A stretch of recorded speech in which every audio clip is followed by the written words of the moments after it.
სანამ გავიყოფით კეთილებად და ბოროტებად, თეთრებად და შავებად, წესიერებად და უწესოებად, ნათლებად და ბნელებად, სხვერპლებად და მოძალადეებად, მეცნიერებად და უმეცრებად, ვაქსერებად და ანტივაქსერებად, მემარცხენეებად და მემარჯვენეებად, ჭკვიანებად და სულელებად, მორწმუნეებად და ურჯულოებად, გმირებად და ლაჭრებად იქნება ომი. მშვიდობით და დავცხრებით, იქნება მშვიდობა, ვეფხვი და კრავი ერთად მოძოვს, ერთ წყალს დალევს, ერთ მარწყვლს გაიყოფს. ნანმა დაწერა პოემა და მაგ პოემის მიხედვით დავხატა ეს ნამუშევარი. პერიოდი იყო უკრაინის ომი, როცა დაიწყო. მშვიდობაზე არის ეს ნამუშევარი, როგორ ვეფხვი და კრავი ერთი წყლიდან სვავენ წყალს და შუაში არის ლოტუსის სიმბოლო. მე ვარ ნატალიაზე 13 წლით უფროსი. მახსოვს სულ პატარაობიდან, რომ მიწევდა რაღაც მხრივ დედის როლის აღება. და მე რაღაც მომენტში მე რო გავხდი დედა და ეს ბევრი პასუხისმგებლობა რო დამოწვა, მოხდა რომ ნატალია გახდა ჩემი დედა. ან ნატალია დამიდგა გვერდში. კიდე პლუს ეს რომ შემოვიდა, რომ შემომთავაზა რომ აი ეს კოლაბორაციას ერთად შევძლებთ. ეს იყო ძალიან დიდი სტიმული, იმიტომ რომ მე მარტო რაღაც ვერ წარმომედგინა რა, რომ შევძლებდი, რომ აი თან სამი შვილი და თან ამხელა პროექტი.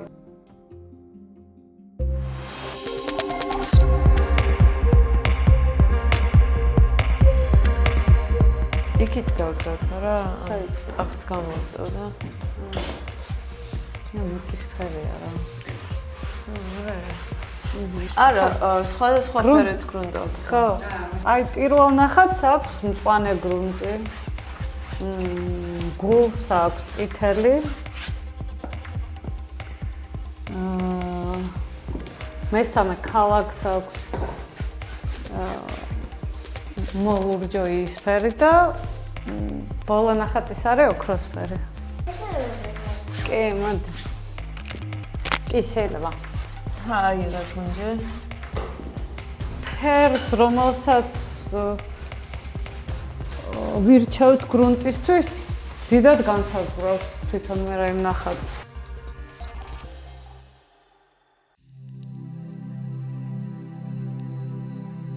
ადამიანები, მე ესე მგონია, როცა ვაკვირდებით რაღაცას რა გულწრფელად და თუ დროს სივრცეს ვაძლევთ ამ დაკვირვებას, ძალიან ბევრი შრე ამოდის რა. ყველა დეტალიდან. ამ დაკვირვებას მიყავხარ სიმართლემდე ჩემი აზრით, რომ ყველაფერი ცოცხალია და ყველაფერს უყვარს და ყველაფერი სიყვარულის ნაწილია.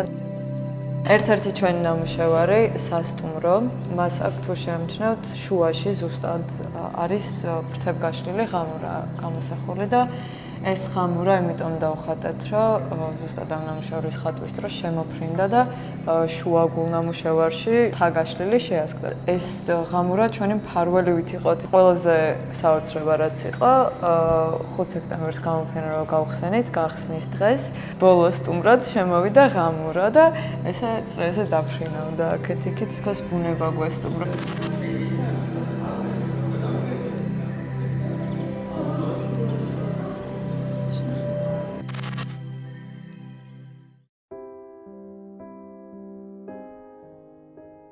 ოთახში სიბნელეა. შენი ფანჯრიდან მოშანს ჰორიზონტი. როცა თვალებს ხუჭავდა ახელ, ხედავ ისეთ ვარდისფერ სასახლეს ბავშვობაში რომ გქონდა. დღეები ერთმანეთს მისდევენ. გაუცხოებული სივრცეებიდან გულების ფორმის ვარსკვლავები ცვივა. თითქოს დღეები კალენდარმა დაალაგა. ღამის ქალაქის ფანჯრებში სინათლეები ციცინათელებივით ბჟუტავს. ხა უფრო პროცესს ვაკვირდები და როგორ ხატავდნენ, მაქედან გამომდინარე რაც მე დავინახე და ვიგრძენი ის დავწერე. პირველ რიგში ძალიან საინტერესოა, რომ ადამიანი ერთდროულად მუშაობს ერთ ილოზე, იმიტომ რომ მე ესეთი გამოცდილება არ მქონია როგორც ხატვარს, მაგრამ საინტერესოა, რომ რაღაც დიალოგი ყოველთვის არის შინაგანი და რაღაც ნდობა. ძალიან საჭიროა და მომწონს რაღაც ეს სამყარო რაღაც მულტიპლიკაციური და თან რაღაც კოსმიური შერწყმულია და თან რაღაცა მინიშნებები, რაღაცებს უპოულობ ნამუშევრებში. რაღაც რეალობას და სიზმარს შორის რომ თითქოს ზღვარი არ წაშლილი, ეგ მომწონს.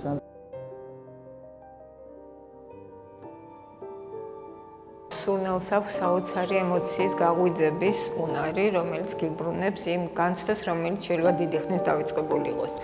ეს არის ჩემთვის პეტრი კორა, რომელიც არის ცვარის და წვიმის სუნელი, რომელიც იძლევა იმედის და მომავლის ძალიან დიდი ციკლის მოლოდინის განცდას. ეს იგრძნობა მათ ამ ნამუშევარში, რომელიც არის გაუთავებელი ციკლი, რომელიც აცოცხლებს იმ ემოციას, რომელიც დიდი ხნის მივიწყებულია და ძალიან იმედი მაქვს, რომ ეს ყველაფერი აღდგება, დაბრუნდება იმ სამყაროში, სადაც ყველა იბრძვის საზღვრისთვის, ყველა იბრძვის უფლებისთვის, აქ შედგა ის სინთეზი, სადაც ერთმანეთს უთმობს ემოცია, განცდა და ადამიანობა. მით ის ცხოვრება და გაიზარდნენ და უყურებ რა და სულ გინდა რომ რაღაცა კარგი ხო?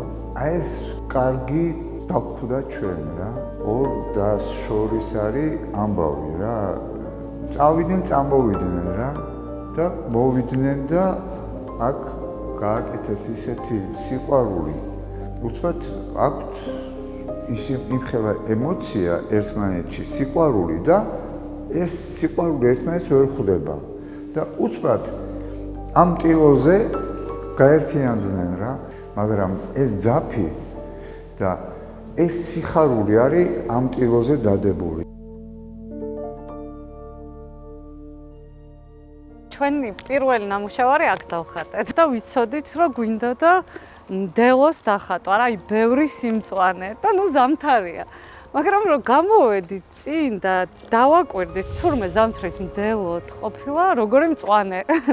ძალიან წააგავდა ფრაქტალებს, რაზეც ჩვენ ვიყავით დაფოკუსირებული და მერე წამოვიდა ამ galaktikis იდეა. ფიქრობ, რომ იგივენაირი შეხედულება აქვს რაღაც მხრივ ხო, ერთნაირი გეომეტრია დგას, ყველაფერს უკანა რაღაც მთლიანობა არის ყველაფერში რა. ხო, შევალთ სახელოსნოში, სადაც დავხატეთ. ეს არის ალექსანდრე სარაჯიშვილის სახლ-მუზეუმი. ალექსანდრე სარაჯიშვილი იყო დავით სარაჯიშვილის ძმა და ის ცხოვრობდა თავის ოჯახთან ერთად. ზოგადად ბუნებასთან ახლოს გრძნობ ყველაზე კომფორტულად თავს მზეში და ბალახში ალბათ ყველაზე სახლში მან გრძნობ თავს და ტყეში. და ტყეში ხო. შემოქმედებით პროცესში ყოფნა არის ჩემთვის აი ცურვასავით. აი სიმშვიდე და მარტო ყოფნა რაღაცა მოცემულობის წინაშე, რომელიც ჯერ არ იცი რა იქნება და ეს რაც მინდობა თვითონ პროცესზე. მანამდე რაღაც პროცესი ჭირდება რომ შეხვიდე, მაგრამ აი რო შედიხარ, მე არც დრო არ არსებობს, არც სივრცე, არც შენ თვითონ აი თითქოს ეგოს გარეშე ხატავ საერთოდ. რა შეგრძნებას გავს? აი რამე ძალიან სიკეთეს რო ჩაიდენ, აი რა შეგრძნებას გავს ხოლმე? აი ეგეთი რაღაც სიკეთის შეგრძნება მეუქრება სისავსის და სიუხვის. ანუ რაღაც უფრო ჩემთვის არის რაღაცნაირ სინქრონში შედიხარ სამყაროსთან და თითქოს ცეკვასავით არის ყვირა ბუნებას უნდა მოვსმინა და ან იდეები ყველგან არის. ჩემთვის პროცესი იმდენად ცოცხალია რომ კარნახობს. მუშავარიც გესაუბრება. ბავშვობა რომ მახსენდება ბრჭყვიალები. ჩემთვის ბრჭყვიალა იყო რაღაცა ჯადოსნური რა. ქონდა შეგრძნება რომ ქონდა სუპერძალა. აი რაღაცა ნივთს რო გადავდგავთ თუნდაც ქვას, სამყაროში ძალიან დიდი რაღაცები იცვლებოდა. აი ესე რაღაც ლიულიված და ბრჭყვიალად მახსოვს ბავშვობა. მგონია რომ ბუნებასთან სიახლოვე არის ეგ შეგრძნება და ერთობას რო გრძნობ, იმიტომ რომ ჩვენ და ყველაფერი ხო ერთნი ვართ.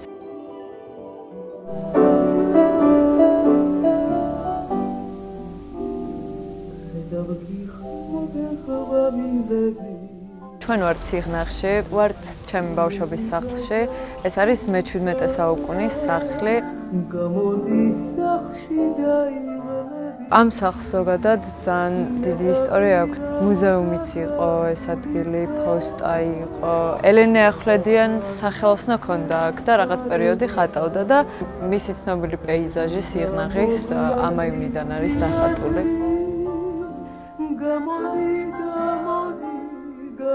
აქ მთელი ბავშვობა მაქვს გატარებული, ზაფხულობით ჩამოდიოდით ხოლმე.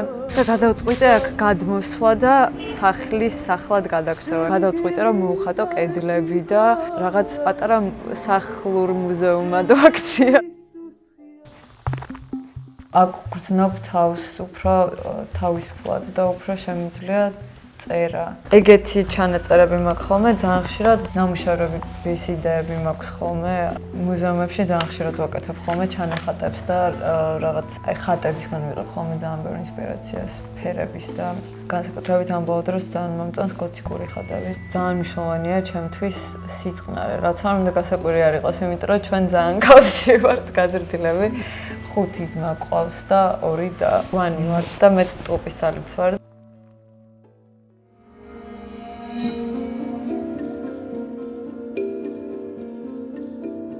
ლოლა არის რაჭაში ეგეთი სოფელი.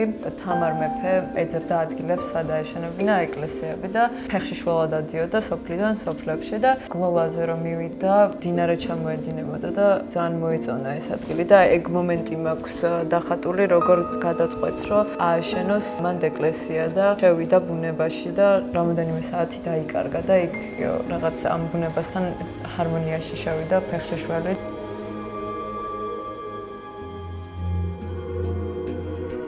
ეს ნამუშევარი არის ერთ-ერთი ჩემი საყვარელი ნამუშევარი. ეს ავტოპორტრეტი არ არის მხოლოდ ჩემი გარეგანი პორტრეტის გადმოცემა, ასევე ძალიან ფიზიკურად მაქვს გადმოცემული ქაოსი და ბალანსი თან ამავე დროულად.